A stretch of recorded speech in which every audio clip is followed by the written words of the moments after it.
નમસ્તે વિદ્યાર્થી મિત્રો, આજે વાત કરીશું ધોરણ 9 અને વિષય સામાજિક વિજ્ઞાનના ચેપ્ટર નંબર 8 ભારતના રાજ્ય બંધારણનું ઘડતર અને તેના લક્ષણોનું સંપૂર્ણ સ્વાધ્યાય સોલ્યુશન મેળવીશું. એ પહેલા ચેનલની અંદર પ્રથમ વખત આવ્યા છો તો ચેનલને સબસ્ક્રાઇબ કરી તમારા મિત્રો સુધી આ વિડીયોને શેર કરવાનું ભૂલશો નહીં. સ્વાધ્યાય પ્રશ્ન નંબર 1, નીચેના પ્રશ્નોના ટૂંકમાં જવાબ આપો. ભારતના આમુખમાં કયા આદર્શો જણાવવામાં આવ્યા છે? તો સામાજિક, આર્થિક અને રાજકીય વિચાર, અભિવ્યક્તિ માન્યતા, સાર્વભૌમ, સમાજવાદી અને પ્રજાસત્તાક, ધર્મ અને ઉપાસનાની સ્વતંત્રતા, દરજ્જા અને તકની પ્રાપ્ત થાય તેમ કરવાનો, તેઓ સર્વમાં વ્યક્તિનો ગૌરવની સ્થાપના, એકતા અને અખંડિતતા સુદૃઢ કરે એવી ભાવના. પ્રશ્ન નંબર 2, સાર્વત્રિક પુખ્ત વય મત અધિકાર કોને કહેવાય છે? તો ભારતની અંદર બંધારણમાં 18 વર્ષની ઉંમરના તમામ નાગરિકોને કોઈ પણ જાતિ, ધર્મ, શિક્ષણ, આવક, કોમ કે જન્મસ્થાન જેવા કોઈ પણ જાતના ભેદભાવ મુક્ત રીતે દરેક નાગરિકને સમાન અધિકાર આપવો તેને સાર્વત્રિક પુખ્ત વય મત અધિકાર કહે છે. ભારતીય બંધારણ સમવય છે. ચર્ચા કરો. તો રાષ્ટ્રના હિતોમાં સર્વોપરી બંધારણને ગણ્યું છે. ગ્રાન્ટ સ્વરૂપે આર્થિક સહાય સંઘ સરકાર રાજ્ય સરકારને આપે છે. ભારતને રાજ્યોના સંઘ તરીકે બંધારણનો ઉલ્લેખ કર્યો છે. રાજ્ય અને કેન્દ્ર વચ્ચે નાણાકીય સાધનોની વહેંચણી કરવામાં આવી છે. કટોકટીના સમયે દેશનું બંધારણ એકતંત્રી બની શકાય તેવી જોગવાઈ કરવામાં આવી છે. સંઘ સરકારને વિશેષ અને ચડિયાતી સત્તાઓ આપવામાં આવી છે. રાજ્ય સરકાર કરતા કાયદામાં 3 યાદીઓમાંથી કોઈ પણ ન આવે તો કાયદો ઘડવાની શેષ સત્તા માત્ર સંઘ સરકારને આપવામાં આવી છે. પ્રશ્ન નંબર 4, સંસદીય પદ્ધતિની સરકારના લક્ષણો જણાવો. તો સંસદીય પદ્ધતિની સરકારના લક્ષણો નીચે મુજબ છે. લોકશાહીની અંદર લોકસભામાં જ સાચી સત્તા સ્થાપિત થયેલી છે. સંસદના 2 ગૃહો છે, ઉપરલું ગૃહ રાજ્યસભા અને નીચલું ગૃહ લોકસભા. કેન્દ્રમાં રાષ્ટ્રપતિના નામે તથા રાજ્યની અંદર રાજ્યપાલના નામે વહીવટ ચાલતો હોવા છતાં ખરેખર કેન્દ્રની અંદર વડાપ્રધાનની આગેવાની હેઠળનું પ્રધાનમંડળ અને રાજ્યોની અંદર મુખ્ય પ્રધાન વડપણ હેઠળનું પ્રધાનમંડળ જ વહીવટ અને કારોબારી સત્તા ભોગવે છે. લોકસભા એ કાયમી ગૃહ નથી, તેની મુદત 5 વર્ષની હોય છે. રાજ્યસભાની અંદર વિવિધ ક્ષેત્રના નિષ્ણાત અને અનુભવી 12 વ્યક્તિઓની સભા તરીકેની પસંદગી રાષ્ટ્રપતિ કરે છે. રાજ્યસભા એ કાયમી ગૃહ છે અને તેનો 13 સભ્ય દર 2 વર્ષે નિવૃત્ત થાય છે. રાજ્યસભાનો સભ્ય 6 વર્ષ સુધી સભ્યપદ ધરાવે છે. રાજ્યસભાનું સંપૂર્ણપણે ક્યારેય વિસર્જન થતું નથી. પ્રશ્ન નંબર 5, એકીકૃત ન્યાયતંત્ર એટલે શું? તો બંધારણીય જોગવાઈ અનુસાર ભારતમાં સ્વતંત્ર, નિષ્પક્ષ અને એકસૂત્રી ન્યાયતંત્રની સ્થાપના કરી છે. ટોચ સર્વોચ્ચ અદાલત, પછી મધ્યમાં એટલે કે રાજ્ય કક્ષાએ વડી અદાલતો અને નીચે જિલ્લા કક્ષાની અને તાબાની અદાલતો વિશેષ અદાલતો છે. ન્યાયતંત્ર કારોબારીથી સ્વતંત્ર છે. બંધારણના રક્ષક અને વાલી તરીકે ન્યાયતંત્ર નાગરિકોના અધિકારોનું રક્ષણ કરે છે. પ્રશ્ન નંબર 6, બંધારણમાં સુધારાની જોગવાઈ સ્પષ્ટ કરો. તો બંધારણની અંદર ફેરફારની કલમોને 3 ભાગમાં વહેંચવામાં આવી છે. અમુક જોગવાઈઓની અંદર સંસદની અંદર હાજર અને મત આપતા સભ્યોની સાદી બહુમતીથી સુધારો કરી શકાય છે. અમુક જોગવાઈઓની અંદર સંસદના બંને ગૃહોના કુલ સભ્ય સંખ્યાની બહુમતી અને હાજર તેમજ મત આપતા સભ્યોની 2/3 સ્પષ્ટ બહુમતીથી ફેરફાર થઈ શકે છે.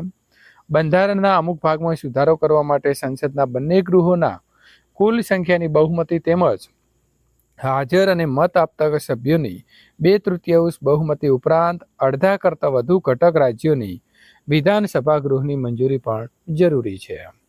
પ્રશ્ન નંબર 7, સામાજિક અને આર્થિક સમાનતા વિના રાજકીય સમાનતા અધૂરી છે. તો ભારત સરકારે આ ધ્યેયને સ્વીકારવા માટે સામાજિક કલ્યાણ સાધવાનો નિર્ણય કર્યો છે. દેશની પ્રજાનું જીવન ધોરણ ઊંચું લાવી દેશમાં આર્થિક સમાનતા સાધવા ભારત સરકારે અનેક યોજના અમલમાં મૂકી છે. પ્રશ્ન નંબર 2, નીચેના વિધાનો સમજાવો. તો આમુખ ભારતીય બંધારણનો અર્થ છે. આમુખમાંથી અનેક વસ્તુઓ જાણવા મળે છે, જેમ કે કયા પ્રકારની મુશ્કેલીઓ નિવારવા માટેનો કાયદો ઘડવામાં આવી રહ્યો છે. આમુખ એ કાયદાના ઘડતરમાં અને તેને સમજવા માટે તેનું માર્ગદર્શન બને છે. કાયદો ઘડવા પાછળ સંસદ કે ધારાસભાનો હેતુ શું છે તે જાણવા માટે પણ આમુખ મદદગાર છે. આથી સમગ્ર બંધારણનો હાર્દ રજૂ કરે છે અને તેથી ભારતીય બંધારણનો અર્ક મનાય છે. આમુખ એ બંધારણના ઘડવૈયાઓના માનસને સમજવાની ચાવી છે. બંધારણથી ઘણા મૂળભૂત હેતુઓ અને મુશ્કેલીઓનું નિવારણનો કાયદો ઘડાયેલા છે. મહાન આદર્શો, ઉદ્દેશો અને સિદ્ધાંત આમુખમાં દર્શાવ્યા છે. આમુખના હેતુઓ દ્વારા ભારતમાં કલ્યાણ રાજ સ્થાપવાની ઉચ્ચ ભાવના અને આદર્શોને સિદ્ધ કરવા માગે છે. આમુખ એ હોકાયંત્રની ગરજ સારે છે.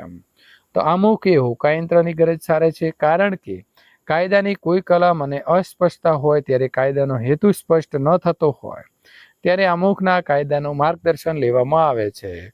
તે સમજવાની ગુરુ ચાવી છે એમ મનાય છે. પ્રશ્ન નંબર 4. ભારતના બંધારણમાં સમવાય અને એકતંત્રનો બંનેનો સમન્વય છે. તો રાજ્યની સરકાર અને સંઘ સરકાર આમ બે પ્રકારની સરકારો છે. સંઘ સરકારને રાજ્ય સરકાર કરતાં વિશેષ અને ચડિયાતી સત્તાઓ સોંપવામાં આવી છે. બંને સરકારો વચ્ચે કાર્યોની સ્પષ્ટ વહેંચણી કરવામાં આવે છે. કોઈ રાજ્ય કે દેશમાં બંધારણીય કટોકટીની પરિસ્થિતિ સર્જાય ત્યારે બધી સત્તા કેન્દ્ર સરકાર અને રાષ્ટ્રપ્રમુખને સોંપવામાં આવી છે. આ સમયે ભારતનું બંધારણ એકતંત્રી બને છે. આમ ભારતના બંધારણમાં સમવાપી અને એકતંત્રી સરકાર એમ બંનેનો સમન્વય જોવા મળે છે. પ્રશ્ન નંબર 5. ભારત એ બિન સાંપ્રદાયિક રાષ્ટ્ર છે. તો ભારત સરકાર ધાર્મિક બાબતોમાં તટસ્થ અને નિષ્પક્ષ છે. દરેક લોકોનો પોતાનો પસંદગીનો ધર્મ પાળવાની છૂટ છે. દરેક નાગરિકને ધાર્મિક સ્વાતંત્ર્યના મૂળભૂત હક આપવામાં આવ્યા છે. રાજ્યના ઘણા ધર્મોને સન્માનથી મિત્રો ગણે છે. કોઈ પણ ધર્મને કારણે ઊંચ નીચ નથી. આમ કહી શકાય કે ભારત એ બિન સાંપ્રદાયિક દેશ છે. ભારત એ લોકશાહી પ્રજાસત્તાક રાજ્ય છે. તો ભારતમાં કોઈ પણ વ્યક્તિ કે કુટુંબનું પરંપરાગત શાસન નથી. સાર્વત્રિક પુખ્ત વય મતાધિકારનો મૂળભૂત હક છે. ધારાસભાઓને વિશિષ્ટ સત્તાઓ, સ્વતંત્ર ન્યાયતંત્રની વ્યવસ્થા વગેરે જોગવાઈઓ ભારતને લોકશાહી દેશ જાહેર કરે છે. ભારતના રાષ્ટ્રપ્રમુખનો હોદ્દો વંશ પરંપરાગત નથી. ભારતની પ્રજા ચૂંટણી દ્વારા કોઈ પણ સરકારને પદ ભ્રષ્ટ કરી શકે છે. પ્રશ્ન નંબર 7. ભારત એક અખંડ અને અવિભાજ્ય સંઘ રાજ્ય છે. તો કેન્દ્રના એકમ રાજ્યો કેન્દ્રમાંથી સ્વતંત્ર થવાનો અધિકાર ધરાવતા નથી. ભારતની અંદર રાષ્ટ્રીય રાજધાની પ્રદેશ દિલ્હી સહિત કુલ 7 કેન્દ્રશાસિત પ્રદેશો અને કુલ મિત્રો 28 રાજ્યો છે. તો આની અંદર 29ની જગ્યાએ આપણે કરી દઈશું 28. ભારતના બંધારણને રાજ્યોના સંઘ તરીકે દર્શાવવામાં આવ્યો છે. પ્રશ્ન નંબર 8. ભારતનું બંધારણ વિશ્વનો સૌથી વિગતવાર અને વિસ્તૃત લેખિત દસ્તાવેજ છે. તો બંધારણમાં સંઘ અને રાજ્યોની શાસન વ્યવસ્થા, નાગરિક મૂળભૂત હકો અને ફરજો, લઘુમતીઓ, પછાત વર્ગો અને જાતિઓ, આંતરસંબંધો, રાજ્ય નીતિના માર્ગદર્શક સિદ્ધાંતો વગેરેનો સમાવેશ થાય છે. બંધારણની અંદર કુલ 22 ભાગ છે. તેમાં 12 અનુસૂચિઓ અને 461 અનુચ્છેદો છે. પ્રશ્ન નંબર 3ની વાત કરીશું. નીચેના પારિભાષિક શબ્દો સમજાવો. બેવડું નાગરિકત્વ. તો શાસન વ્યવસ્થામાં સમવાય તંત્રી નાગરિકો બેવડું નાગરિકત્વ ધરાવે છે. બે પ્રકારનું નાગરિકત્વ એટલે કે બેવડું નાગરિકત્વ સમવાય યુએસએમાં છે. ત્યાં દરેક નાગરિકને બેવડું નાગરિકત્વ ધરાવે છે. સંસદીય પદ્ધતિ. યુએસએની અંદર પ્રમુખ પદ્ધતિની લોકશાહી છે. સંસદીય પદ્ધતિ એટલે કે શાસન પદ્ધતિમાં સંસદ લોકો દ્વારા ચૂંટાયેલા પ્રતિનિધિઓની બનેલી સંસદ. ભારતમાં સંસદીય પદ્ધતિ લોકશાહી છે. જવાબદાર સરકાર.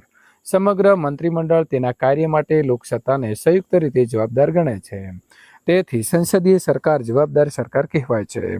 આત્મવિશ્વાસનો ઠરાવ સમગ્ર મંત્રીમંડળ સામેનો ગણાય છે. આવું બને ત્યારે મંત્રીમંડળને રાજીનામું પણ આપવું પડે છે. પ્રશ્ન નંબર 4. કેન્દ્ર યાદી. તો સંઘ યાદીની અંદર કુલ 97 જેટલા વિષયોનો સમાવેશ થાય છે. જેમાં કાયદો ઘડવાની સંપૂર્ણ સત્તા સંસદ ધરાવે છે. અણુશક્તિ, વીમો, તાર ટપાલ, રેલવે જેવા રાષ્ટ્રીય મહત્વ ધરાવતા ક્ષેત્રોની અંદર કેન્દ્ર સર્વોપરી સત્તા ધરાવે છે. પ્રશ્ન નંબર 5. રાજ્ય યાદી. જેમાં 66 વિષયનો સમાવેશ થાય છે. જેમના ઉપર કાયદો ઘડવાની સંપૂર્ણ સત્તા રાજ્યોની ધારાસભાઓ ધરાવે છે. કાયદોની વ્યવસ્થા, કૃષિ, સિંચાઈ, ભૂમિ, વેપાર, વાણિજ્ય વિષયક સેવાઓનો સમાવેશ થાય છે. પ્રશ્ન નંબર 6. સંયુક્ત યાદી. તો સંયુક્ત યાદીની અંદર 47 જેટલા વિષયોનો સમાવેશ કરવામાં આવે છે. જેમાંના પર કાયદો ઘડવાની સત્તા કેન્દ્ર અને રાજ્યો બંને ધરાવે છે. સમવાય તંત્રની અંદર કેન્દ્રની યાદીમાં પણ વિશેષતા સત્તાઓ આપી છે. પ્રશ્ન નંબર 7, શેષ સત્તા. જે વિષયનો કેન્દ્ર અને રાજ્ય વચ્ચેની સત્તાની સ્પષ્ટ વહેંચણી ન થઈ હોય તે વિષયનો સમાવેશ શેષ સત્તાઓની અંદર કરવામાં આવ્યો છે, એટલે કે જે વધેલી છે તે. તેથી રાજ્યોએ કેન્દ્ર પાસેથી ગ્રાન્ટ સ્વરૂપે આર્થિક સહાયનો આધાર રાખવો પડે છે. સમાજવાદ.